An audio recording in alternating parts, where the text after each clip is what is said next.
Hello and welcome back to Seaside Garage. It wasn't really my plan to work on the Metro just now because I'm waiting on some repair panels that are on their way. But I have just put the Princess into the storage facility, and then I noticed, because I like to go around and check all the project cars, that the Metro was low on coolant. And I can also see some buildup of some salts from the coolant liquid around this area. So I want to do something about that, because suddenly all the fluid are gone, and then I don't notice it, and then I'd overheat this lovely little engine. I don't want to do that. So I'm gonna fix that today, I hope. And I also actually need to get to work on this, because I have been making videos for around 3 years. I have gotten a lot of cars back on the road, at least I think so. But the first video I ever made was on the Metro. Don't go and look at it, because it's not very good, but it's still not back on the road. It's quite amazing that it has taken this long on this. I just tend to forget it from time to time. What I'm going to do now is to pressurize the coolant system to find the leak. It is pretty obvious, but still it's fun to just be sure. And maybe there are other places as well. So let's try to do that. As you can see around this area of the thermostat housing, there is a lot of these salts, dried composites from the coolant liquid. So the leak is most likely around here. I can't really remember, but I think that video 3 years ago was about changing the coolant, the water pump, and a hose back there. And I had all this off, but I apparently didn't do a very good job. So let's revisit it. Not that long ago, I got my hands on a coolant system pressurizer, which is a really good thing to invest in my opinion. Because these things are common, the leaks, and it's a very good thing to be able to pressurize the system and find the leaks.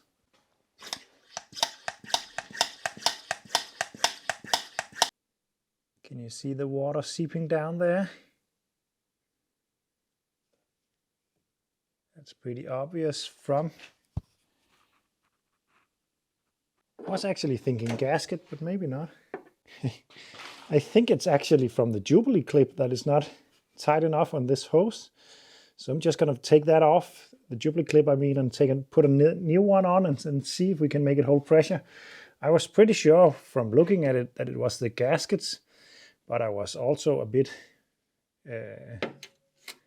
puzzled about it, because I know that I changed all that. But maybe it's just leaking from this hose. Let's try a new Jubilee clip.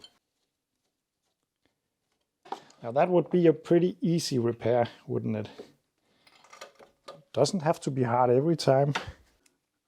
I am running out of bigger Jubilee clips, so but I found this one, which seems a bit better quality than the other one. Let's just try it out. It's a bit too big, but I think it will work. Okay, like that. And let's go ahead and pressurize it once again. I have a leak at the pressure cap itself. I just put some soapy water on it and makes it pretty obvious. So I can't use this setup to test for pressure when it doesn't really work, or a pressure drop at least. So let's try to tighten that up, see if we can make it seal. Yeah, that's better. And then let's try to put some pressure onto it and see if it stays there. That's one thing. At around 10. And then let's investigate the leak. Everything down here is of course quite dirty and wet now. Just gonna dry it all up. Yeah, so that was pretty easy. The problem was the Jubilee clip.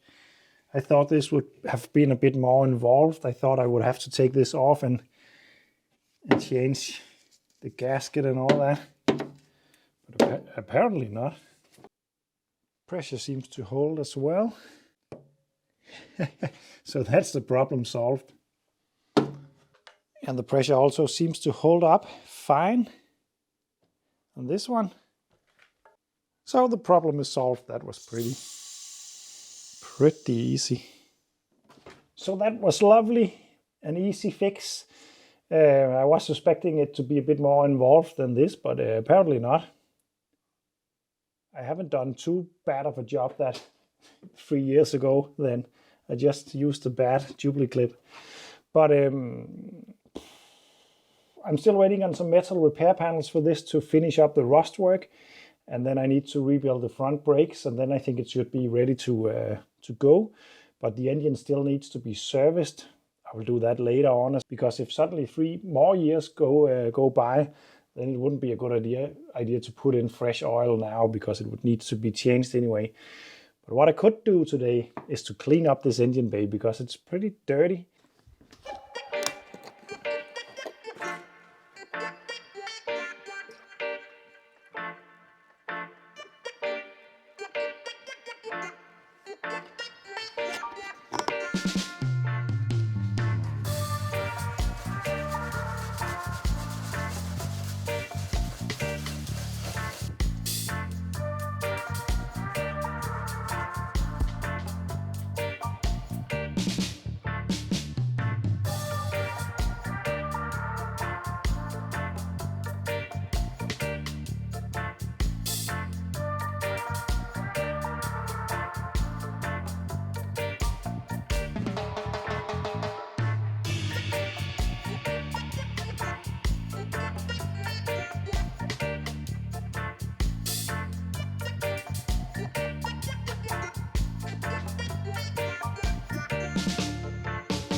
So with a bit of cleaning on the engine, it now is much nicer to work on.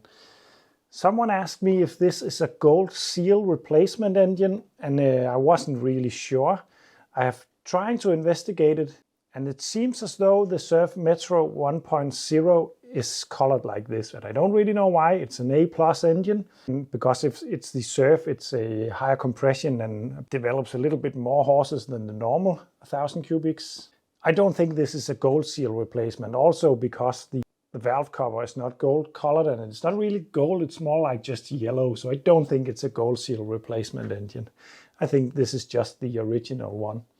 Maybe some of you know. What I have left on this car before it should be MOT ready is some rust work.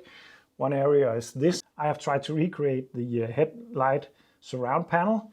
It's not completely bad, but it seems as though a very good friend of the channel, Mick from Mad Ford Engineering, has found some real headlight panels, and hopefully those will fit, so I'm waiting on those.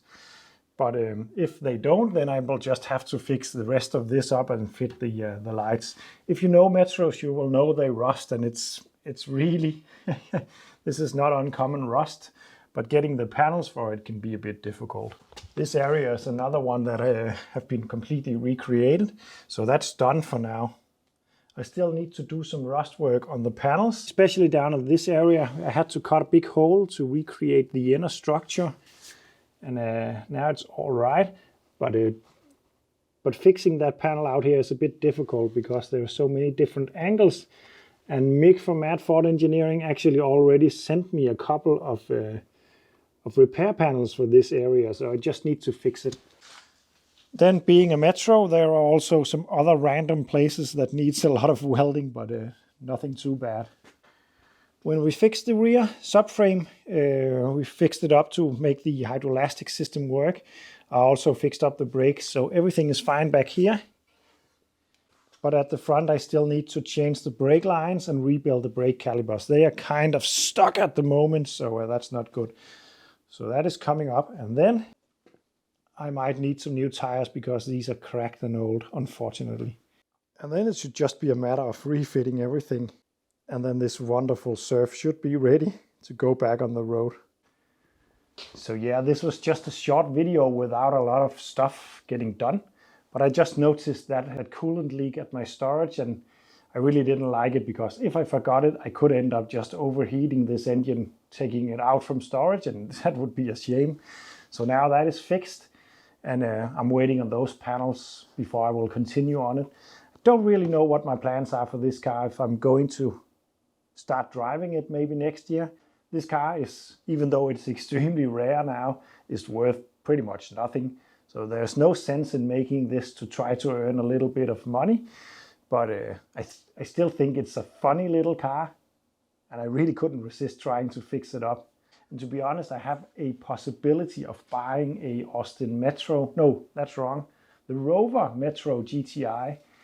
And I'm really tempted to actually go for that. It's a big project as well. Most likely it got rust all the same places, but it's a GTI and it's a Metro. The only Metro I would like more than that is the Turbo. That is completely impossible to find in Denmark, but a GTI is, most likely it's the only one here. But anyway, I think I have enough projects for the time being.